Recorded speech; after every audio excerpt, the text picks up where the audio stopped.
Bienvenue à notre post-it. Comment est-ce que tu reçois les bénédictions du Seigneur? C'est la question qu'on va essayer de répondre avec le post-it aujourd'hui.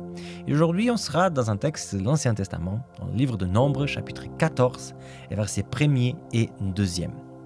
Il nous dit comme ça ce texte. « Toute la nuit, les Israélites crièrent et pleurèrent. Ils protestaient contre Moïse et Aaron, leur disant « Ah, si seulement nous étions morts en Égypte, dans ce désert !»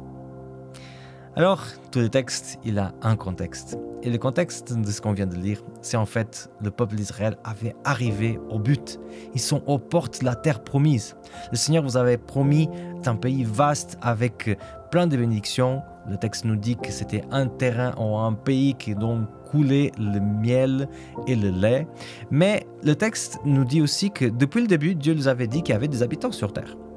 Et quand ils arrivent là-bas, ils vont vérifier qu'en fait, c'était exactement ce que le Seigneur avait dit. C'est un pays vaste, c'est un pays où coule le lait et le miel. Mais ils sont peur quand ils voient tous ces peuples. Le Seigneur les avait déjà prévenus, mais quand ils voient la quantité de gens, ils sont pris de peur.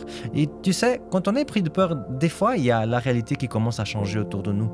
Ce n'est plus ce qui est réel, ce n'est plus ce qui est factuel, mais là, ça commence à être notre peur à construire la réalité. Et ils ont tellement peur qu'ils n'arrivent pas à voir cette bénédiction que le Seigneur les avait accordée. C'est clair que quand on a une situation de peur, on peut avoir soit deux positions. La position de faire comme les Israélites, de se donner à cette peur et de ne plus voir, parce que la peur aveugle jusqu'à un certain point, ou alors aller vers celui qui nous dit « Ne crains rien, je suis avec toi ». Malheureusement, ils n'ont pas fait la deuxième, ils ont plutôt été pris par la première. Ils sont là, ils sont en train de pleurer et ils sont au point de nommer un nouveau leader pour retourner dans l'esclavage de l'Égypte. C'est impressionnant comment la peur les aveugle par rapport à cette bénédiction gigantesque que le Seigneur avait préparée pour eux. Mais est-ce qu'avec nous, ça n'arrive pas des fois exactement la même chose? Le Seigneur met des bénédictions devant nous, des choses qui ont été accordées par le ciel.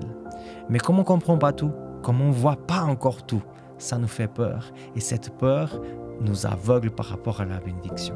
Ma prière pour toi aujourd'hui, c'est véritablement que le Seigneur puisse nous aider à recevoir ces bénédictions, à ne pas être pris par la peur, ne pas être aveuglé par la peur, qu'on puisse vraiment avoir cette gratitude de tous les petits détails que le Seigneur met devant nous, mais peut-être cette bénédiction qui est déjà là, mais qui nous fait un peu peur. Moi, je m'appelle Samuel Cunha et c'était le post-it d'aujourd'hui.